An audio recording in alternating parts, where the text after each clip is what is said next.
The stock market is currently at an all-time high, but that doesn't mean that there are no opportunities that are available to you right now. It is why in this video, you'll find 3 of the best stocks that you can buy right now in July of 2025. So without further ado, let's take a look at the first pick on this list. First up on my list is the American business PGE Corporation with the ticker PCG. The Pacific Gas and Electricity Company is providing natural gas and electricity to a big portion of California to both residential and commercial businesses. In total, over 5 million households are covered by their services, which represents over 2/3 of the total portion of North California. So they are covering one of the most essential needs that everyone has, which is to have access to natural gas and electricity in one of the most crowded states in the US. However, what makes this company pretty interesting for the investors is their outlook that is forecast for the next couple of years. Indeed, as you can see, most of the analysts of stock analysis consider that this pick currently has a buy rating with an average price target of over $21, which would represent an excellent potential upside compared to its current price for the next year. These great expectations are based on the fact that this company currently has an excellent and strong pipeline with aggressive capital spending plan, where the utility currently has 18 projects in their final phase with some scheduled to come online next year. In total, PGE's forecast capital spending plan for between 2025 and 2028 is expected to be about $63 billion.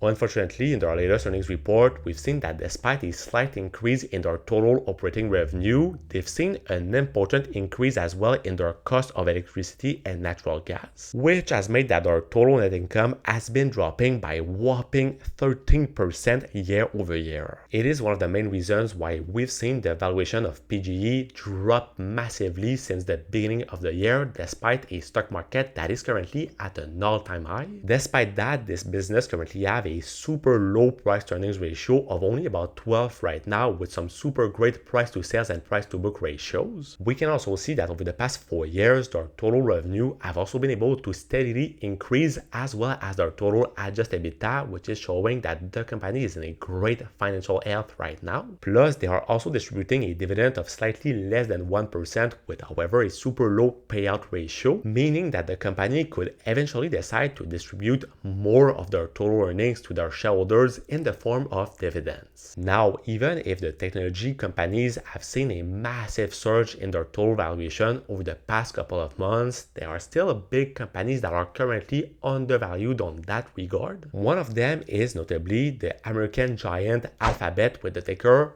GOOGL. No introduction is really needed for one of the most versatile technology companies in the entire world, in my personal opinion, which is Google, with its multiple services and products such as Waze, YouTube, Pixel phone, and their $50 billion worth Google Chrome. Alphabet has been able to generate close to $350 billion of revenue only over the past year. But what also makes Google pretty interesting is their monopoly that they have into the search engine market. By looking at the most recent data of the overall search engine market worldwide, we can see that Google only by itself represents close to 90% of it. This means that when people are looking for something online, the first habit that they have is to look on Google. What can also help them to grow their business model in the future will also be the development of their AI Google Gemini. Developed by Google DeepMind, Gemini is a family of AI models that notably competes with every ChatGPTs of this world when you're looking for something online. And with the rapid rise of AI these past couple of years, the future looks quite bright for a company like Google. But surprisingly, over the past couple of months, we've seen that Google's value has been on a certain decline. And one of the main reasons that can explain this certain downtrend momentum is the multiple lawsuits that they are currently facing from the Department of Justice in the United States. These lawsuits are about some potential antitrust allegations and privacy concerns for their search engine. And when combine that with high capital expenditures and growing competition in the AI fields with big competitors such as ChatGPT and DeepSeek, this can certainly explain why this company has been on a certain downtrend momentum lately. However, in their latest earnings report, we can see that they've been able to grow their total net revenue year over year by a great 12%, which has also helped them to generate a massive increase of over 46% in their total net income. Another good sign of the financial health of Google is the fact that in their past quarter, they've been able to grow their total retained earnings quite quicker compared to their total debt. And when you combine that with a super low P ratio and a super low level of debt compared to their total cash position, it makes that Alphabet company is currently a quite interesting pick to have on your watch list right now. Now, third up on my list is the American retailer Home Depot with the ticker